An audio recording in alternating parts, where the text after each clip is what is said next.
So ayan mga boss, pag night time na, eto nang itsura ng Davao City. Napakalinis, di ba? Yan oh.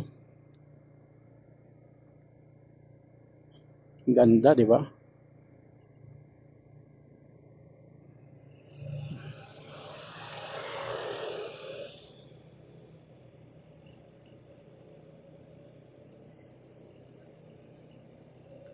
So kung makikita ninyo, wala nang mga wire o kuryente sa taas. So, di ba malinis mga boss? Hopefully, ma-implement na ito sa lahat ng street dito sa Davao City. Kasi napakaganda talaga tingnan pag malinis yung sa taas. Walang mga buhol-buhol na mga wire na nakabalabag dyan sa taas mga boss. So kung gusto nyo pumasyal dito sa Davao City, welcome na welcome po kayo dito. Yan, welcome kayo dito. Bakit ko sinabi po yun? Kasi safe na safe ang Davao City na pasyalan. Kahit na gabi, walang manggagalaw sa inyo dito mga boss. So ito yung pinaka city proper dito. Yan, may mga building. Yan, commercial talaga ito dito mga boss. So dito kayo mapadpad. So hindi kayo problema dito sa mga chill ninyo, chillax, mga ganon, pagkain, yan, enjoy. So kung sa pagkain naman mga boss, meron tayo dito. Ito yung tinatawag na Rojas Night Market. So ikutin lang natin yan mga boss. So yan. So ito yung Ateneo, yan sa may Ateneo. So dito tayo. Ateneo College po ito dito mga boss Ito. Yan ang yung night market mga boss. Napasarap mga pagkain yan. So ito yung Ateneo de Davao University. Ayos, di ba? May kumakanta, may pumapasyal, kasama ang pamilya. So ganito ka-safe ang Davao City mga boss. Yung pumapasyal ka na walang alinlangan, walang halong pag nasa isip mo na baka may kukuha ng mga gamit mo. So walang ganun dito. Wala kang dapat iisipin kundi mag-enjoy. Yan ang problemahin mo dito mga boss, mag-enjoy ka. Dito lang po yan sa Rojas ng Davao City. So kung makikita ninyo, relax na relax yung mga tao. Gawa ng feel nila yung safety nila dito. Yan di ba? Mga kabataan, ayan. Ayan sila nanay, tinawag kong kabataan. Anyway, bata pa naman sila, di ba? Ayos. So, may mga route dito mga boss, kaya ito dito naging 2 lanes, gawa ng yung kabila is sakop po ng mga paninda.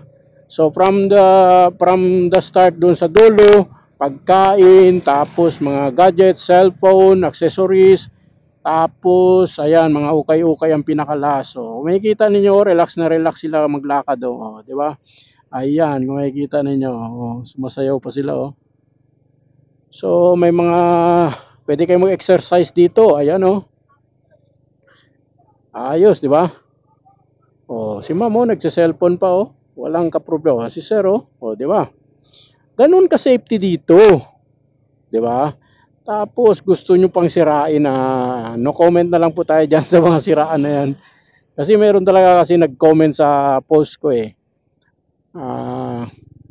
ganito daw, hindi daw safe ang Davao.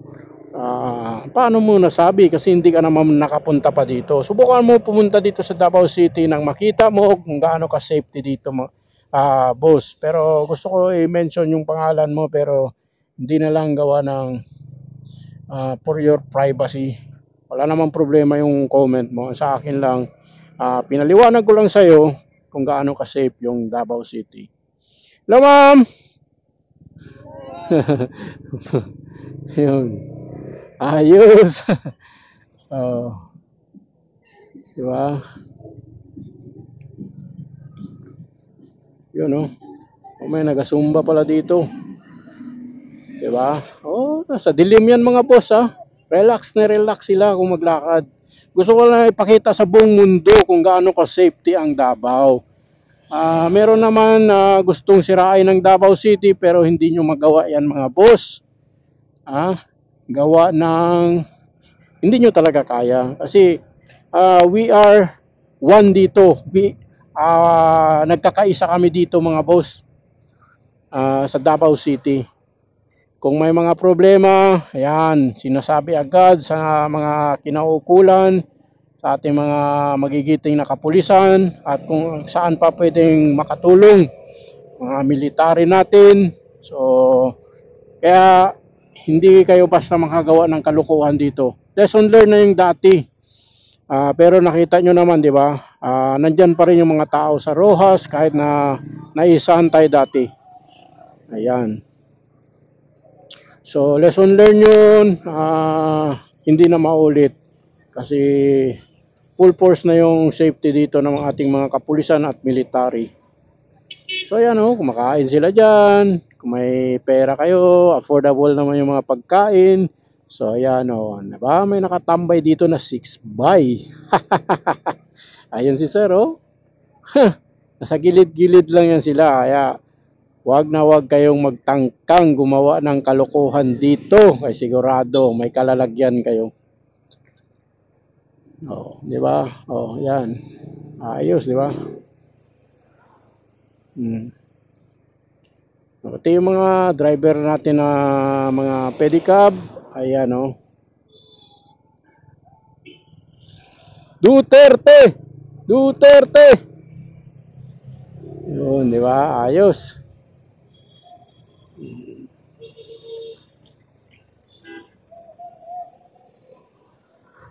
Ayan mga boss, naikot natin yung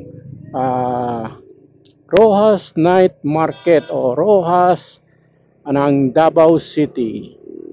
Ayan. Pasyal po kayo dito, dito yung Marco Polo mga boss ha. Nandyan mismo sa may Rojas yung Marco Polo. Kung gusto nyo mag Marco Polo, pwedeng pwede mga boss. Medyo pricey lang talaga siguro ang Marco Polo. Pero kung kaya mo naman, why not, di ba? Pero kung medyo kuan lang, gusto nyo budget meal, meron naman tayong mga affordable na mga hotel dito sa Davao City. Kaya wag kayong magproblema.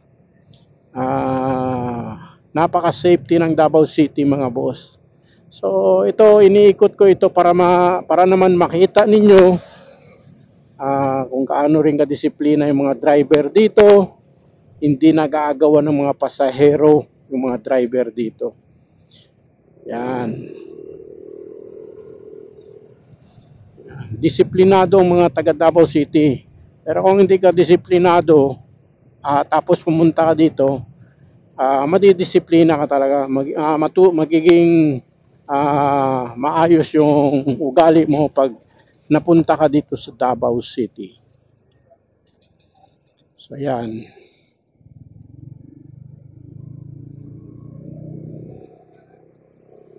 Ayos, di ba?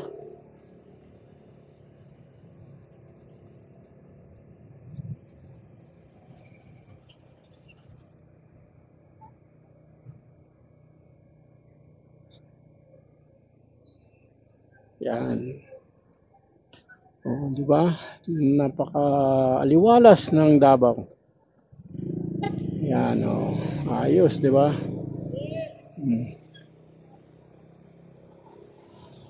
Si Mama, nagsa-cellphone. No, di ba?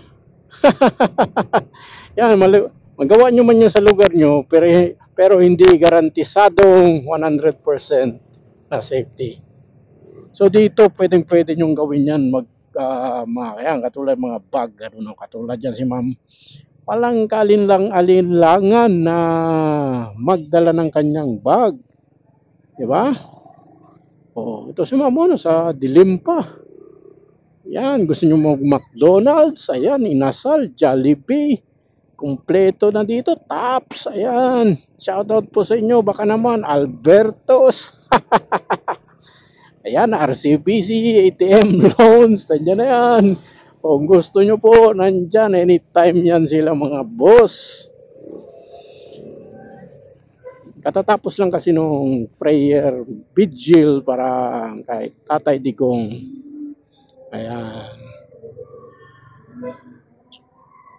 So, yan, diretso na po tayo. Yan. Dito po sa may Rizal Park, malapit sa City Hall of Davao City yung hineld yung event kanina. Every Sunday naman sila dito yung Green Rice Action Movement. Ayan. So, yan mga boss. Hanggang dyan lang po ang ating usapan ngayon. Sa susunod na naman po. Maraming salamat. Ingat and God bless always.